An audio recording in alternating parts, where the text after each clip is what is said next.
నమస్తే అండి, కేఎస్ సీడ్స్కి స్వాగతం. నేను మీ సౌజన్య. ఈరోజు మన స్పెషల్ రాయలసీమ పల్లి పొడి.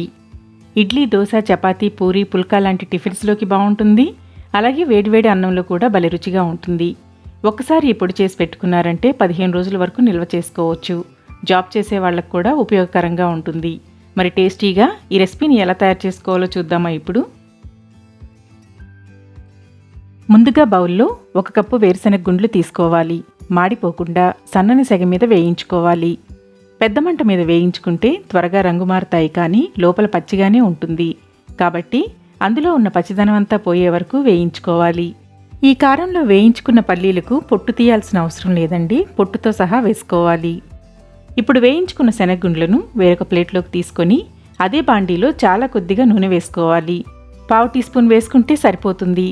ఈ కారంలో వేసే వేరుశనగ గుండ్లు ఎండు కొబ్బరిలో ఆయిల్ ఉంటుంది కాబట్టి నూనె ఎక్కువగా వేస్తే కారం ముద్దగా వస్తుందండి. కాబట్టి నూనె కొద్దిగానే వేసుకోవాలి. అలాగే 1/2 కప్పు ఎండుమిరపకాయలను వేసుకుని వేయించుకోవాలి. లేదా 22 ఎండుమిరపకాయలు వేసుకున్నా సరిపోతుంది. ఎండుమిరపకాయల మీద ఉన్న డస్ట్ను శుభ్రంగా క్లాత్తో తుడుచుకొని మిరపకాయలను తుంచి వేసుకోవాలి.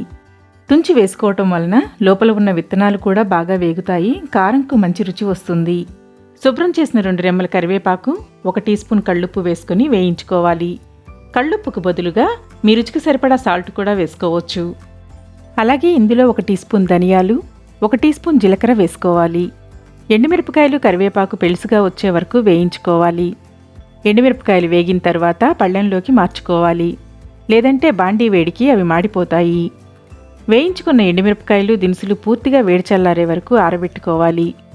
వేరుశనగ గుండ్లు ఇలా మంచి రంగులో ఉండాలండి, మరీ మాడిపోయేలాగా వేయించకూడదు. పచ్చిదనం పోయి పొట్టు విడిపోయే వరకు వేయించుకుంటే సరిపోతుంది. ఎక్కువగా వేయించినా కారం రంగు, రుచి మారుతుంది.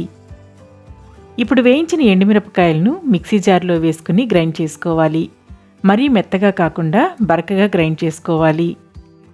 నేను ఇక్కడ ఎండు కొబ్బరి వేయటం లేదు, కానీ మీరు కావాలంటే వేయించిన ఎండుమిరపకాయలతో 2 టేబుల్ స్పూన్ల ఎండు కొబ్బరి వేసుకోవచ్చు.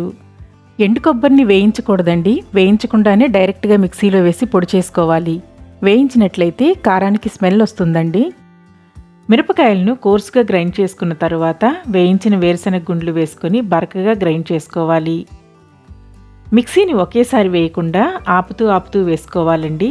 పల్స్ ఇస్తూ గ్రైండ్ చేసుకోవాలి. పల్స్ కూడా ఆపుతూ ఇవ్వాలండి. కంటిన్యూస్గా ఇస్తే ఈ పొడి మెత్తగా అయ్యి ముద్దవుతుంది.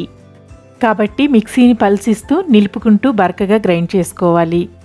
మరీ మెత్తగా చేయకూడదండి, ముద్దవుతుంది. చివరిగా 4-5 వెల్లుల్లి రెబ్బలు వేసుకొని ఒకసారి గ్రైండ్ చేసుకోవాలి. వెల్లుల్లి రెబ్బలు కొంచెం నలగొట్టి వేసుకోవాలండి, లేదంటే సరిగా మెదగవు.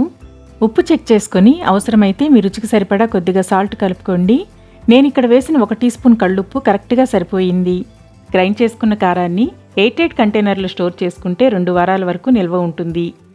ఇంతేనండి, టేస్టీగా రాయలసీమ పల్లి కారం తయారయ్యింది.